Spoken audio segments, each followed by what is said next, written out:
Video here. All right, we're good. Backup recording. Okay, we're good. All right, here goes. 3, 2, 1. Another visitor. Stay a while. Stay forever. This is the Boop Show for Tuesday, February 2nd, 2021. Come join us.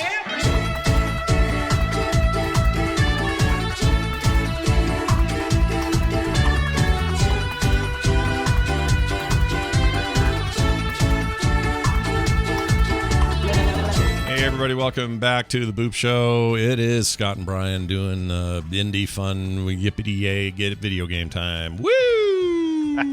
Way to sell it, Scott. Woo!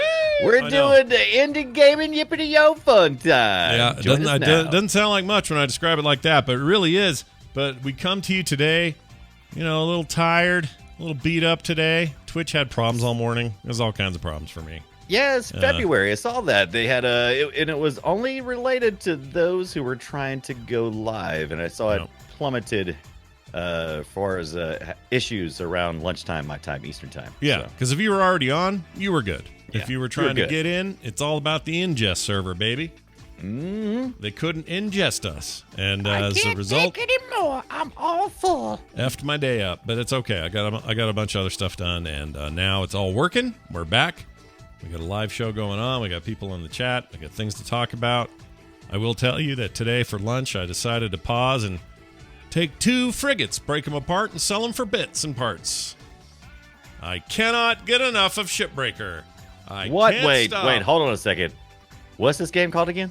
Hard Space Shipbreaker.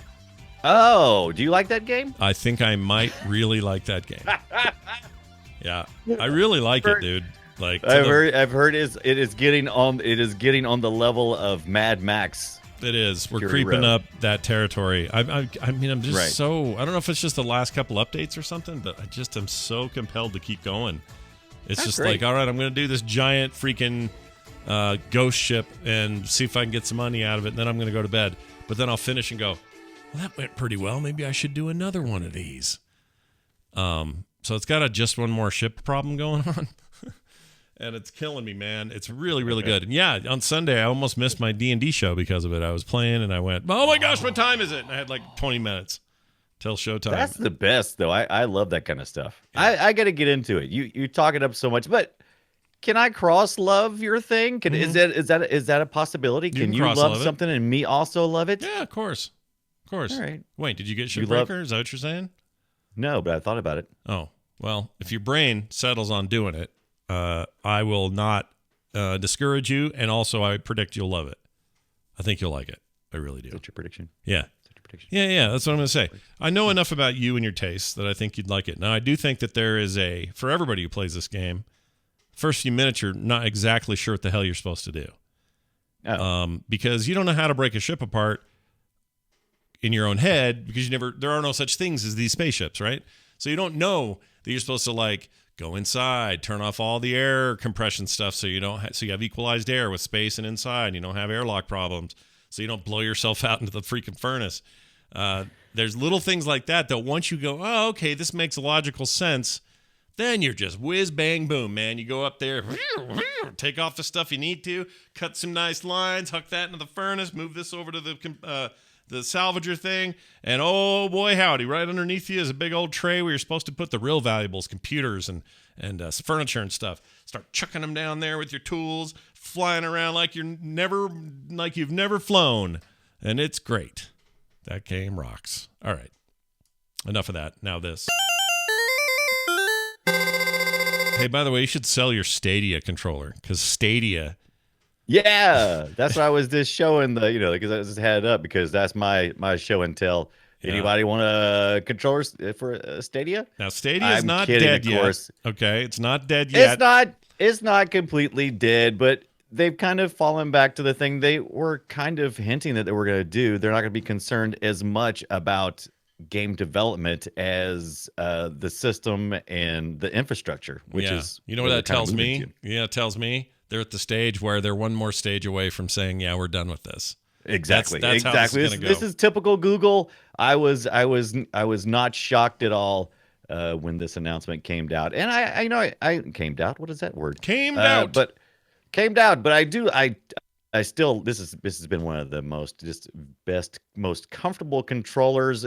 Absolutely nonsense on if you need to work on it, because it's literally just it's molded and you can't work on it. But it's just been really. Can I use that on a PC? With it was really good. Or no? Is it? They kept promising you could, and I never did see where they updated it so you could. I think you can plug it in, but it doesn't work like through Bluetooth or wirelessly.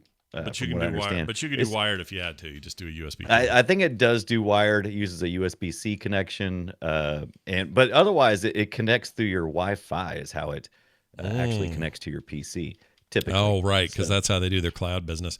Look, right, I think it's fine what they were doing. I think their business model sucked, and I know there are people who bought into it and got the things and are happy or whatever, and I'm glad you are. But what I'm saying is, I think their business model sucked, and I think everybody else kind of swooped in and said, hey, what if we did this? There's a better money value with Luna, right, with GeForce Now, with other stuff. And then with them like basically gutting their internal development on this thing, that just tells me they are not in it for the long haul. No, so, and we kind of suspected that. And I finally got invited to the Luna thing, that's Amazon's cloud gaming essentially. And I thought about ordering the controller, but it's like $60, and I'm like, I really like the Stadia controller, and it was one of the selling points because I got the Founders Edition, which was like the controller, a 4K Chromecast, and plus 3 months of the service, and a couple of months for friends, all for like about $100 and some odd. I thought that was a pretty good value prospect. But just plopping down $60 for a Luna controller, I just don't know if I can do it. Do you have one? No, I think I'd rather just spend $60 on a real controller. Not a real, but like I can get an Xbox One or Xbox Series X controller for freaking $60, like easily, or less. And it'll plug in just about everywhere and work just about everywhere. Yeah, I just don't know. Yeah, PlayStation controllers are that much. Although I don't know if you can get the. I don't know if the new ones are. Can the PS5 controllers work on PCs yet? Hold on. Don't know if they do it through official channels. I think there's some stuff. You can definitely make it work. Okay, how to connect your PS5 DualSense controller to your PC? PC Magazine has the answer. Right. Can do. Is it out of the box? Probably not. Like right now, currently Steam is. Let's see. Unfortunately, Steam is currently the only simple, somewhat direct way to use DualSense on your PC. So Steam has some kind of built-in support now. Right. But on a per game basis, it's a little sketchy. Yeah.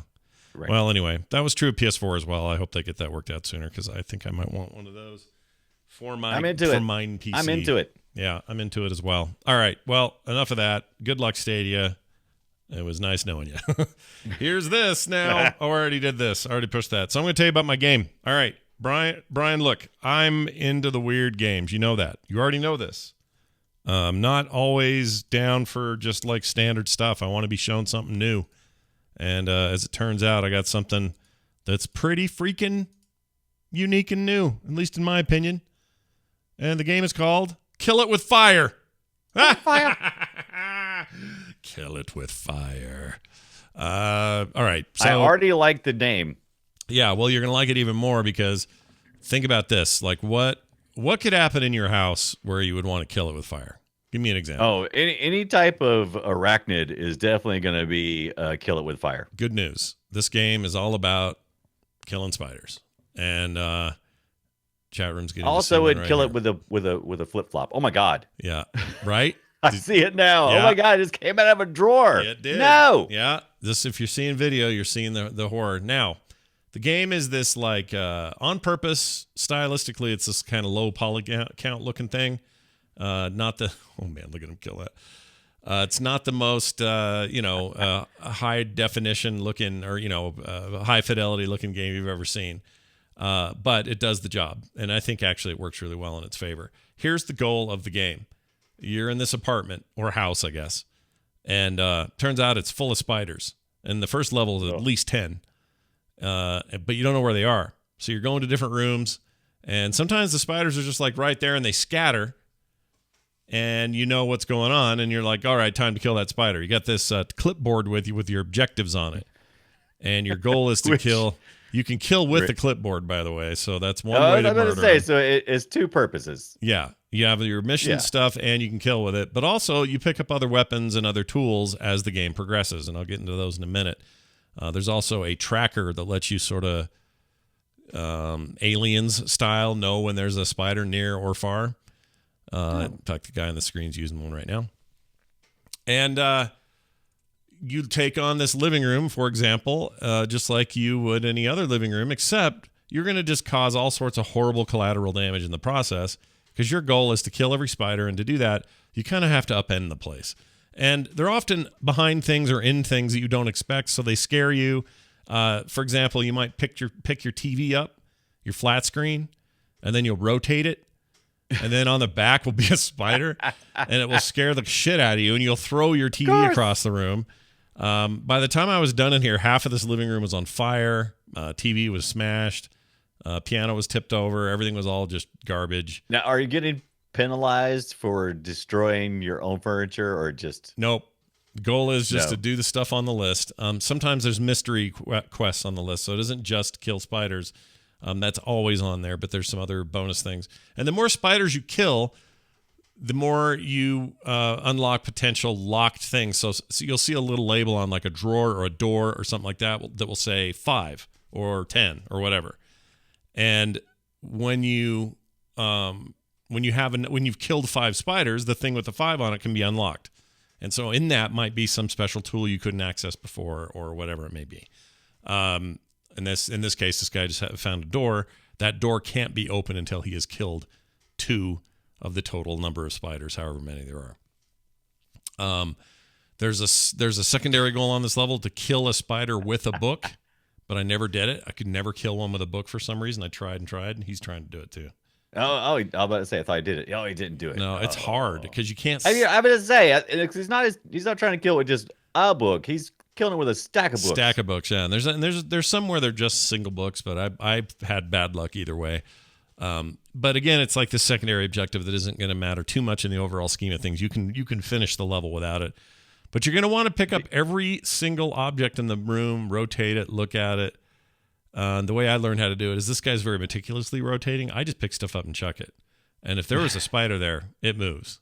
Because it doesn't care how shitty your room is when you're done. It's not going to care. That's too bad. I'm actually sad that it doesn't penalize you for that. Like your significant other is going to be coming home soon. And if you can't just go willy-nilly throwing stuff. Because that's what happens. Look, Scott's just cheating. Scott's just throwing stuff around the room. Yeah.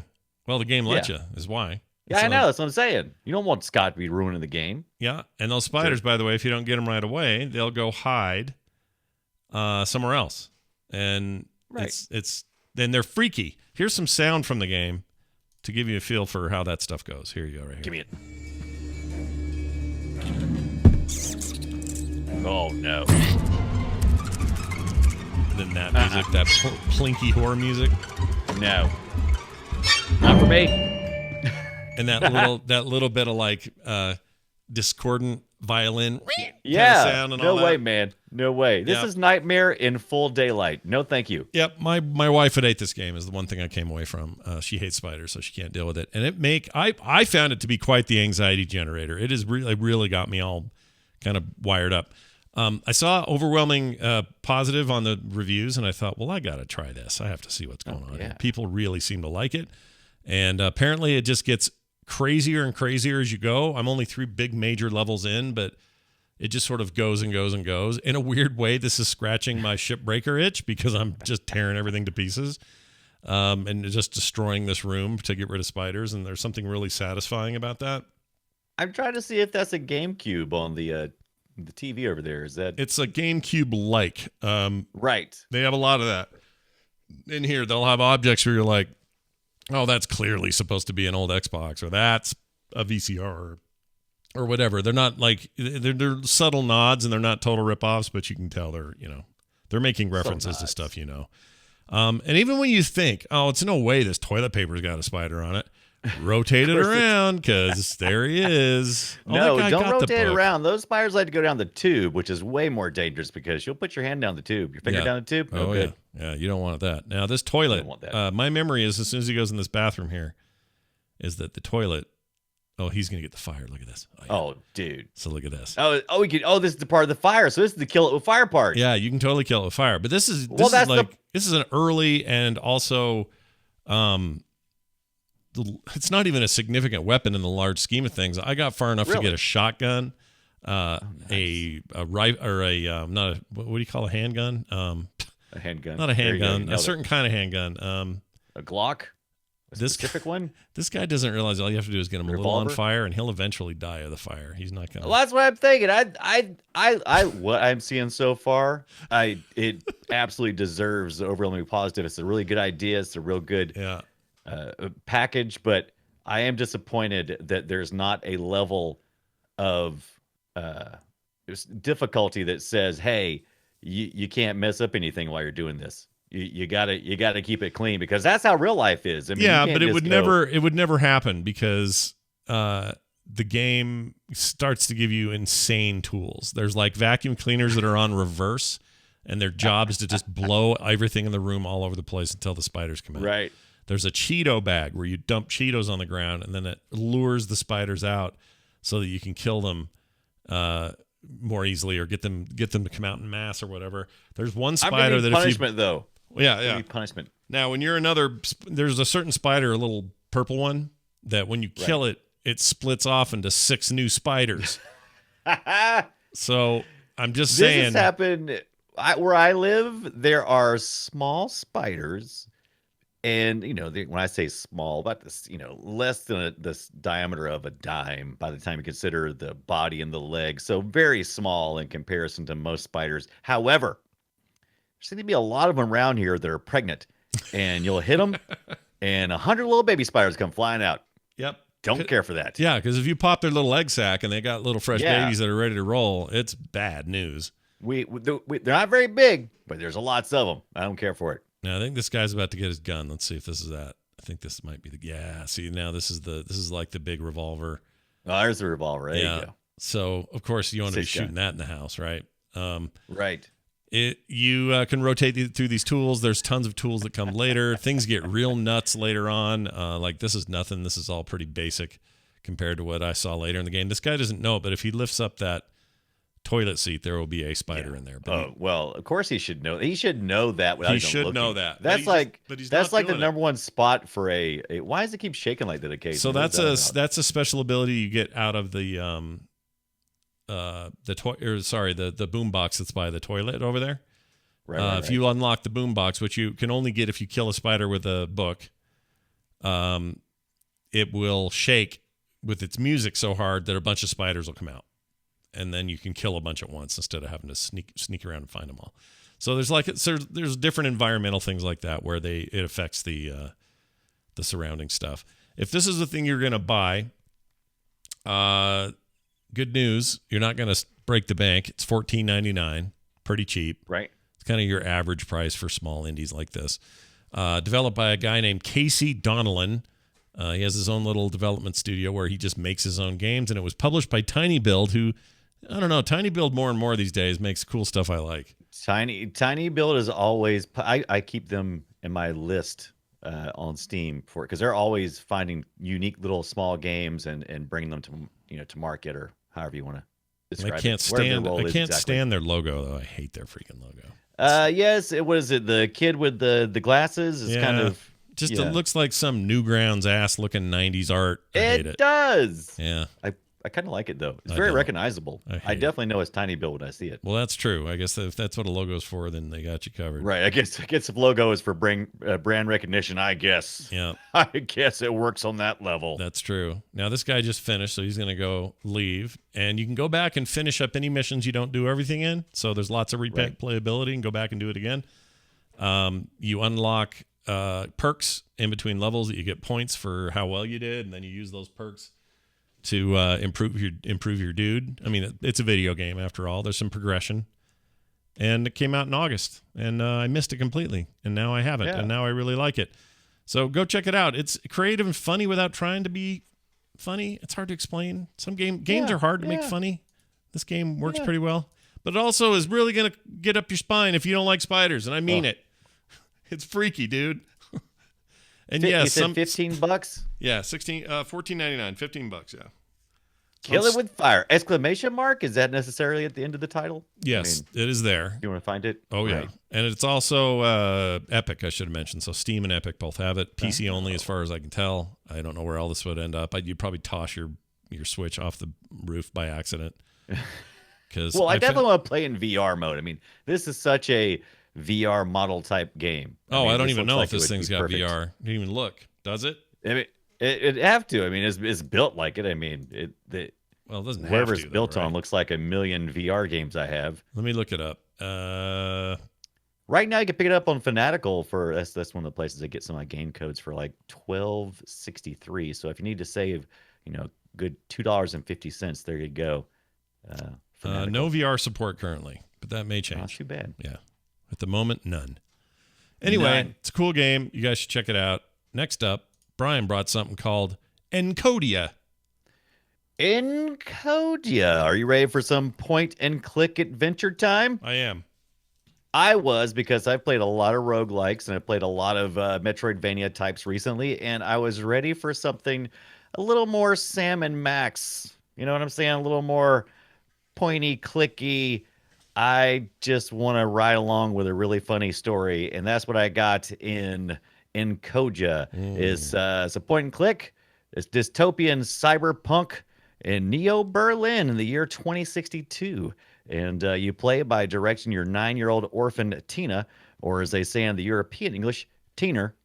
I don't know why they do. Do they really call Teener. her Teener? Okay. Oh yeah, she gets a good bit of Teener in here. There's a lot of European English in this game. All right. Anyway, she was assigned at birth a big dumb robot nanny. His name is Sam 53. That was the year he was made, 2053. And they spend their time just trying to survive. So they're living on the rooftops of Neo Berlin in the city.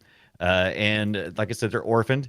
And her mom had passed away. This is early on story stuff, so no spoiler here. I'm going to try to stay as spoiler free from the story as possible. Her mom had passed away apparently through some type of cyberspace incident. Apparently, if you die in cyberspace, you die in the real world. And now she is on the streets with her robot. Her robot. Oh, look at this big robot moving. Okay. I like the big robot moving. So it uses an art style which I find akin to something like Borderlands, but more cartoony. And when I say Borderlands, I'm talking about that cell shading or that pseudo cell shading look that they used in Borderlands. You're seeing that here as well. It's beautifully colored and lit. It's vibrant. It was a pleasure to play the whole time. Visually, it is just stunning. I also enjoyed the voiceover acting, which was phenomenal in most parts, especially in the primary characters. However, in some of the secondary characters, not as much. Sometimes they're worse. Yeah, I get that. They you got a budget, and I'm playing this. I'm playing another game right now that I may do next week that has an amazing main character and main narration. And then terrible secondary character voices. That's kind of where this is. Like I said, it's kind of where, what do you do? It's a complaint, but at what point in time do you have to say when you're making a game, it's like, okay, this is an indie game. We're selling this thing for like $20-$25. How far can we go? Well, I think they did great. Well, let's hear this sample you sent me. I got a little bit. Yeah, absolutely. All right, here you go. Excuse me. What can I do for you, Model Sam? Release year 2053, Cat C patent 18. Do you know how to recover deleted data from a Model SAM? Hey, I'm selling stuff. I'm no hacker. Even if I do sometimes brute force streaming channels to watch Italian football. So I assume that Sam, that guy talking about himself as the robot, that's the robot, Sam. Right. As you heard, Sam's got a great voice. Sounds very robot, but also very human, and he's enjoyable. The secondary character you heard was a shop owner who has a lot of computer parts, in kind of an amalgamation. That's the word I'm looking for. I like that word. Yep. Yeah, of several different, like Bill Gates and a couple of nerdy people kind of rolled into one. And I enjoyed all the interactions. The interactions are point and click. So you walk up to a character, you interact with that character through dialogue choices, and you'll progress through. Either they'll give you something new to do, or hopefully give you some information that'll continue on your path that you're trying to get to. Like I said, most of the stuff you're trying to do is about survival at the core. It changes after about the second or third chapter, where you're trying to find out more about your past. A mystery has appeared, and so you want to solve it. And I just enjoy just about everything by this game. The voiceover, like I said, the gameplay is fun. Cyberpunk. The setting's very cyberpunky. Absolutely. Sure. It's Blade Runner-esque, I Sure. guess you would say, but it's not. It's not that severe. Everything is very Asian mixed. So there's a lot of influences in Asian cuisine, Sure. especially. That always seems like to be the thing. Yeah, It's yeah. like, out of all the Asian culture stuff that there is, it always seems like in these dystopian futures that the Asian cuisine is the thing that survives. Yeah, it's always noodles. Noodles at noodle shops Noodles. in the middle of a rainy street in the dark alleyway of Neo Tokyo or whatever. Right. Yep. Neo Berlin in this case, but Oh, it's yeah, always Berlin. some Neo place. I really like this, and it's beyond just a point and click. So it's not just a point and click. You're not just going to a scene and trying to uncover hidden objects. You're actually doing things like opening up your inventory. You have a limited inventory where you can carry objects and you can combine objects. So if you have, like, let's say you have a stick and then you find another stick, you may be able to combine those two sticks if you have the right items into a longer stick. And you may need that stick to acquire objects that are out of reach of each of the characters. Also, you can drag things from your inventory onto other characters in the game, and hopefully it'll trigger something. But 99% of the time, you usually get, I can't do that. That don't go here. Nuh-uh. And so Sure. there's these huge amounts of combinations of puzzle solving possibilities that are just endless. Apparently, your character can also clip into the crotch of your robot pal. So that was one thing that I didn't care much for because you can switch between the two characters. You got Tina.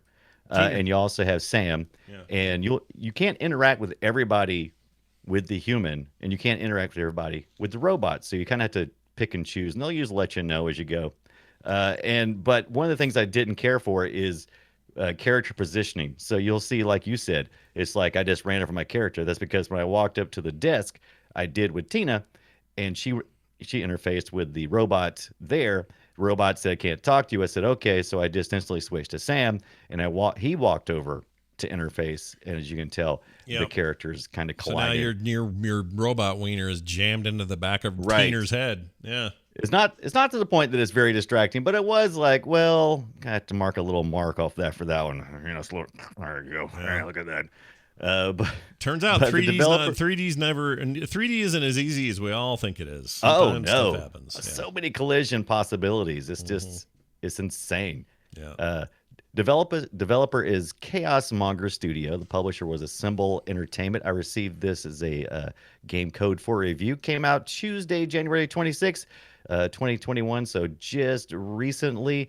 Takes about 12 hours to beat. And like I said, it's about $25 usually, or $20 on sale. And I think it's currently on sale. The game is called Encodya, Encodya. And I really enjoyed it. The music was fantastic. Like I said, most of the audio was great. I would have to give this 3 tokens out of a possible 4 tokens, or 3/4 of a full boop Oh man, out of this game. I Yeah. forgot to work on my reviews. I forgot. It's I okay. forgot we were doing that. We got this. We were trying to come up with a good quantified. I review think tokens is what we process. should do. We should go arcade style. You think it should be 'Cause tokens? I was trying to think about it. Yeah, tokens. So like I remember as prices on arcades increased as the games become more complex. It went from being a single token to 2 tokens. Yeah. Never saw any 3 tokens. We jumped straight to 4 tokens, and then even beyond. Well, the way I was thinking, this is just an alternative idea, but I was thinking we should do it depending on the game. So like this game has like, okay. So like Point in and clicks. mine where I'm killing spiders. Right. I'd say I'm going to give this 8 hidden spiders in the toilet seat out of 10. You know what I mean? Like, Right. tie it to I'm the gonna game. give this 2 poops in my pants out of 5. Right. Exactly. Except we'd have the same, whatever our maximum Right. and minimum numbers are, they'd be the same, but it would be something. Oh, in so that game. we'd have to set a definite. Yeah, because if you said a 3 definite out of unit of measurement. because if I said 8, that sounds high, and if you said 3, Right. that sounds low. But if it's out of 5, it's actually high. So we'd have to do it. Right. Out of, like, so the so the mark lines are all the same. We'll have the same number of mark lines or units, but then we'll classify those units. So Yeah. mine would be like you said. Would you out of 10? 10, what yeah, you're doing? 10 is what I was thinking. Gives us Okay, some so I'm gonna do- granularity. I'm gonna do 8 out of a possible 10 cyberpunks on the street. Okay. For this game, So because 8 that's what you run cyberpunks into a lot out of 10. Cyberpunks. Okay. Yeah, I like 8 out of 10 cyberpunks. Agreed. Street cyberpunks agree that Brian did it. All right. Right. And in my case, what did I even review? I forgot. Oh, the spider thing. Spiders. I'm gonna give it 8.5. Very Inexplicably stacked books of 5 books that stay together somehow when you pull them off the shelf. I love it. I love it. Doesn't make any damn sense. All right. It doesn't, but that's okay. There's your games. I will complain. One thing about the game has absolutely zero. Okay. 2 complaints about the game. Go. People who were reviewing the game, some people were complaining there's too much politics in it, and there are a few there are a few characters in the game that obviously reflect only in name mostly to a political figure that was not everybody's favorite in the world, and as a result, some people were offended by it. But it was so obscure; it was only by name that it even kind of had a sound alike. Hold on. And- Are you saying there was there were Trump jokes in there and people are now Yeah, mad so at there that? was like it's Mayor Mr. Rumpf, and Have he they has- never? he- Have they? Do they know how the world works and how long we've done this forever? Do you know how many times The we thing do is- stupid stuff like this? Like, are they offended that Richard Nixon is the president of the planet in Futurama, and it's just his head? Right. Like, we do this all the time. It's what we do. It's fine. It wasn't even the character did not resemble the thing that people were being offended by. It not in personality or in action or anything else. It was just a name that rhymed with. Then I'm going to say particular those guys are the true snowflakes because big effing deal. So what? Like, But, yeah, so I guess was like- what, I was like, everybody? all right. Funny little in jokes make it into stuff. How can they possibly be? I realize it's fresh, okay, and recent. Right. I assume anyone who'd be mad at that is mad because they liked the guy. Right. If those, I hate people. Yeah, dude. I didn't personally. I didn't see it. If you're offended, you may be offended by that. I didn't see it at all. I thought it was pretty much the character was, just the typical, he's running the town and he's kicked all the kids to the orphanage, and now he's trying to take the orphanage away. It's absolutely just. Yeah, they've never done that ridiculousness. before. That's Right. all of history of man and art. We've never once. You haven't seen anything during the 80s. If any Break. 80s TV movie has Lame. taught you anything. But, Lame. Oh, and so here's a complaint. I got a copyright claim, not a strike or anything, on YouTube because one of the songs in this game apparently at 20% volume, which I had turned down to 20% volume of the whole thing out of 3 hours worth of streaming. For 30 seconds, there was a 20% volume was this song that showed up, and I got a claim like 5 seconds after I posted it. And I'm like, really? All right. Yeah. But whatever. Look, I got a quick warning for people. Careful around Looney Careful. Tunes, because back in the day they had a duck. And they had a duck that looked like Hitler. And I know you don't like political figures in your video games or your Right. TV shows or your cartoons. I So- give this game 8 political figures out of 10. Well done. Well done. Thank you. We now have two different rating scales for the same game. I like it. All right, let's do this now, which is what? Oh, gosh, I'm in the wrong place. Let's do this. It's a me Mario. Time to guess our games. Yeah, that's right. We took the audio from an older game, and then we're going to play it, and then we're going to try to guess what each other brought. Now, I decided to dip way back into the year 1984. Ooh. Yes, this is a long time ago, and there have been a million games like it, but only one with this name, and there have been a number of versions of it. I will tell you, this version came from the Commodore 64. Oh. Yeah, so that's all you're getting for I hints. had one of those. Good. Maybe you played this right here. That sounds good.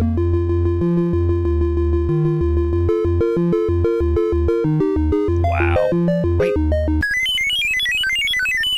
That sounds horrible. How about this part?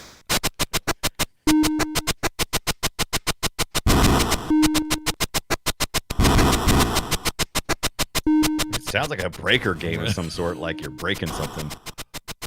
Kind of. Listen to that. That's enough to eat your soul. Any guesses? It almost sounds like Donkey Kong, but I know it's not. Nope. Definitely not Donkey Kong.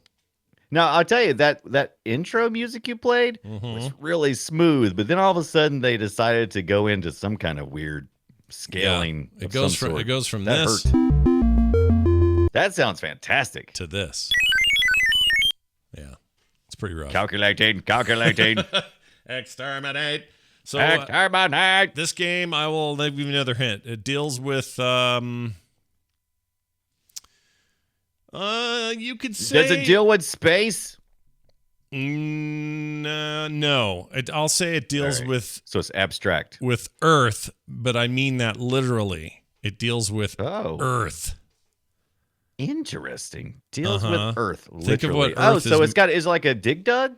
Well, you'd be closer. Loadrunner? What was it? Oh, you're getting there, dude. You're What not is it? there. What is it called? You're almost there. Oh, Do you give up? yeah, I give up. Okay. The game that we're talking about today is Boulder Dash. Ah, Boulder Dash. Not Balder Dash, Boulder Dash. Boulder Dash, yeah, Boulder Dash. Little dude running around, you go underneath Yeah. a rock, it falls down. Now there's a million games like it since, and this mechanic gets used a ton. Even if you played like a recent game like what are those games called? Robot World Digger. Steam World Dig 2. That's what I was trying to say. Steam. Are you talking about Steam? Was it Steam World Dig. Yeah. Steam World Dig. That's it. Steam World If Dig. you play Steam World Dig 2, you will have many opportunities to have a Boulder Dash type thing happen. But the whole goal was you go underneath a rock and it falls, but you could do it in just the right way so you can gather all the gems and then get out of there safe without getting smashed by a rock. And your skill may vary. I was never very good at it, but I remember thinking it was a really cool game.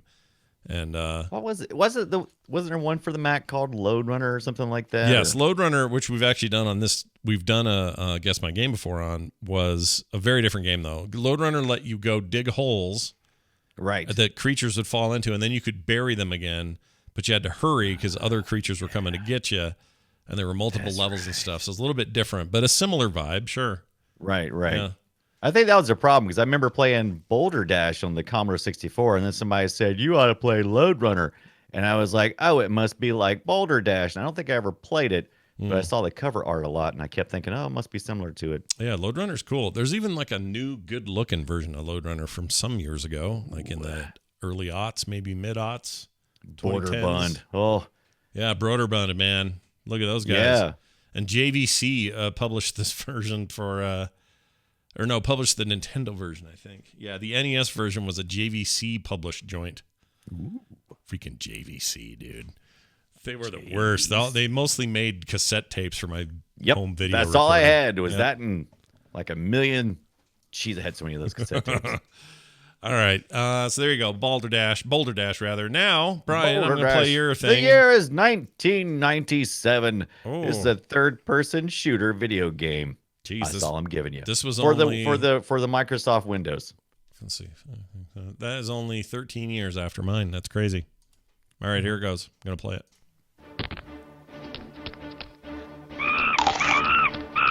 All right, there's a monkey involved. It's a third-person shooter.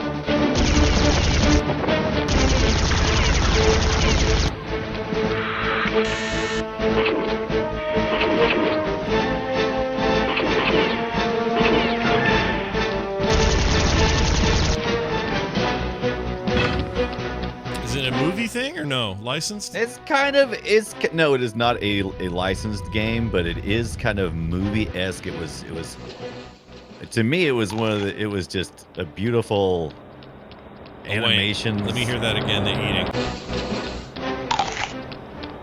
Why is that so familiar? Right. Don't let the monkey thing fool you, because that happens very rarely, that monkey thing. But that chomping thing is a lot. Happens a lot. And you just heard the sniper mode. Oh, getting bigger hints now. You said this is 97? Yeah, 1997 for the PC. I think it was later ported to the Mac as well as the PlayStation eventually. I don't remember getting into the PlayStation though, but I have no freaking idea. I don't know what that is. Murder, Death, Kill, MDK. Oh, MDK! Yes. Oh, Shiny Entertainment. Shiny Entertainment did that. Tim or John, the Earthworm Jim guy. Earthworm Gim. I can't remember his name. Anyway, okay, I forgot all about MDK. That game was that would be David Perry, right? David Perry, that's Earthworm it. Jim. Yeah. I always get Steve Perry, David Perry, Right. and Earthworm Gim. Right, Earthworm Gim. But MDK, oh my God, when that came out, I thought, yeah, this is the future. The gameplay was not that great, but the visuals of that game was fantastic. Am I wrong in thinking there was a weird floating baby in that? There was a lot of weird stuff. I mean, just weird stuff. Like you heard that monkey thing. I mean, that was weird. It's like I don't think it even happens again anytime after that. And there's a lot of instances where you'll run into really weird stuff. This was also a game where you needed a really good computer to run it at the time. Yeah. I mean, now it's laughable, but it is. And you can get on good old games still. Can you? By the way. Yeah. I gotta watch. Actually, I think this is one of the ones I bought because this is such a favorite of mine. Like I said, it's kind of lame if you go back and look at it, but it was notable for using completely 100% software rendering using a Pentium or equivalent microprocessor rather than the necessitating one of the newer GPU enhancements like a Voodoo 2 card. Despite its large 3D levels and complex polygonal enemies, they were still able to pull that off. I remember at the time everybody was like, "Whoa, this game!" Yeah, it was one of the best looking games. At the time, $10 for MDK. Yep. It's also on the Dreamcast, PlayStation 2. It was called MDK 2 Armageddon there. But in 2007, Interplay announced a third game was planned, but it was never made. Failed. Never made. It's one of those games that creates this really weird world building that they never really went into very much anywhere. And it's like I've always wanted to go into it because the primary character has this really weird, huge sniper helmet thing. Yeah, don't you think it looks like it almost looks like those guys at what's the game where it's like Destiny, but it's all in weird space. Oh, Warframe. Warframe. These Warframe. look like this dude looks like a Warframe design. Right. Yeah. And so I've always been fascinated with the visuals of this game and this really odd world, because I think it's supposed to be Earth after the aliens attack, and so it's been terraformed or something. I'm not really sure, but I've always wanted to go back and write some fanfic or something, because I feel like it was a world that never got a chance to really be built. Had a really good start, but nothing really. Yeah, substance. It's a weird thing. I remember it being weird then. It feels weird now. The Wraith in the chat says Pyramid Head from Resident Evil. You're thinking of Silent Hill, I think. Wasn't Pyramid Head from Silent Hill? I think that's right. I think so. Sounds right. Yeah. But the gimmick of the game was the fact that that big old thing on his head Yeah. was part of the sniper rifle, right? That was part of the. Your head was in the sniper scope. Yeah. You were a gun, basically. Yeah, you were a gun. Not in a Megatron kind of gun, but like a weird alien symbiote gun. Right. It was a weird game. Yeah. That's the kind of thing I wouldn't mind seeing somebody return to now and try to make something out of it. Yeah. Not going to happen, but I wouldn't mind seeing it. All right. Well done.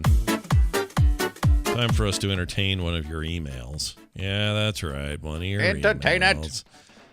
Here it is. This email here from Brian from Denver. Oh, hi, Brian. Oh, wait, from Denver. did I? That was last week, right? I'm looking at last week's. Shite. Sorry, Oops. Brian from Denver. I invoked you twice. Here it is instead. NAZ2E. Is that how you'd say that? NAZ2E. NAZ2E.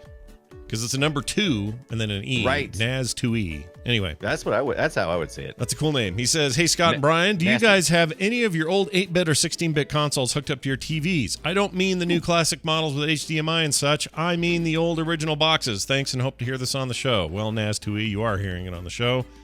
The answer for me is no, because my TV doesn't have any of the RCA input stuff on it anymore. And I can get a adapter to do that stuff to HDMI, and they got a little powered thing and that stuff, but I don't want to do that. So I haven't done it. I did this recently. Do I currently have one hooked up? No. Yeah. Have I in the last year? Yes, I hooked up several systems, but mostly spent most of my time with the GameCube. Yeah. So I guess that doesn't really qualify, but well, it does, because that didn't have HDMI, so it's something previous. Right. Yeah. So I was at that little adapter, like you mentioned. I still have it somewhere. Yeah. And I hooked up the GameCube just to run around and play some Samus from oh my god, from the game Metroid. There you go. My god. I couldn't think of it. I played some Samus. It left from me from the game. Right. From the game with the thing. But yeah. But but I'm with Scott. It's really, they've made it really hard to convince me to do it because I have to dig out the games that I have. I don't have a huge collection in a lot of those older systems, and I've got all these minis over here. Yeah, I got the minis. Right, I got the mini Genesis right one. I want to get the NEC. If I get nostalgia, thing. I do that. Yeah. Those are all perfectly fine, and they have more games in them than I probably own for each one of those machines. So right, absolutely. I feel like we Well, okay, let me put it this way. I love authenticity. I love to see an old arcade game with the CRT in it and the original boards and cleaned up mint condition outside decals and everything. That's awesome. Love it, love it, love it. But if I'm doing it, I'm going to make it work. I'm going to get me a flat panel LED cheap display. I'm going to I'm not going to do crazy. Okay? Just not going to do it. I would love to do that. I just haven't had the time. But yeah, that's a passion. That is such a lovely thing. So NAS2E, do you have one hooked up? And if you do, what do you have? Question back at you. Yeah, he didn't explain any of that in his email. I kind of wish he did. Or if listeners have anything and you have some cool pictures, send that into the emails or Twitters and let us know. Boopshow@gmail.com. Super easy. Send an email there. Boopshow@gmail.com. That's exactly what NAS2E did. And you can do it too. Boopshow@gmail.com. Okay, everybody. That's the show. My headache's still here, but it's okay. Yeah. It just means hey, snow's Scott, coming. What are you playing next week, though? I have no frickin' idea. I'll probably tear some ships apart. Probably that's what I'll do. Loser. No, I don't know what it'll be. I actually have this new deck builder thing. It's a new take Is it Retropolis? No, it's called... Hold on. I'm going to open it because I actually played this a little. I just didn't get very much time with it. It is called... Come on, Steam. We should totally both play our games next week because I got Retropolis, which is a roguelike deck builder and very, very light tower defense. Real-time strategy. That sounds horrible. I don't want anything to do with it. It's good. Well, like I said, don't get too upset about the tower defense. It's we've seen it in the past. This is another example of that is just really not what this game is about. Oh, here it is. I did Fort Triumph last week, right? Yeah. Oh, that's right. Okay, so the one I played... Okay, right now it's between The Captain is Dead, which is the game I told you about with I saw like that great main voices and terrible secondary voices. Right. Or, oh, get off of that. Okay, or it's called, where is it? Where is it? Oh, here it is. Arcanium. That's it. Oh, yeah, Arcanium. Arcanium. Reviewed pretty well so far. It's a deck builder with some twists, and that might be the game I play. I don't know. I never know. I don't know what I'm doing. If I end up doing that, you guys will be the first to hear it. All right? And so will, actually, Brian will be the first to hear it. The rest of you will hear it second. Anyway, that's next week here on The Boop Show. In the meantime, our website is frogpants.com/BOOP. You can find that email address I mentioned there, boopshow@gmail.com. Find us on Twitter, @BoopShow, @TheBrianDunaway, @ScottJohnson. And while you're at it, give us a follow on Twitch. I'm at Frogpants. Brian's at Brian Dunaway. Brian, anything else you want to say before we go? Yeah, I give this show 3 hairy boops out of 5. 3 hairy boops. We'll see you guys next week.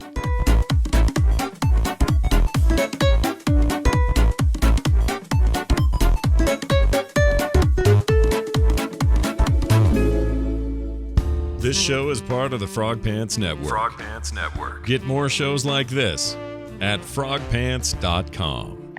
I don't like Steam. I love Steam. Chat room says that game, The Captain is Dead.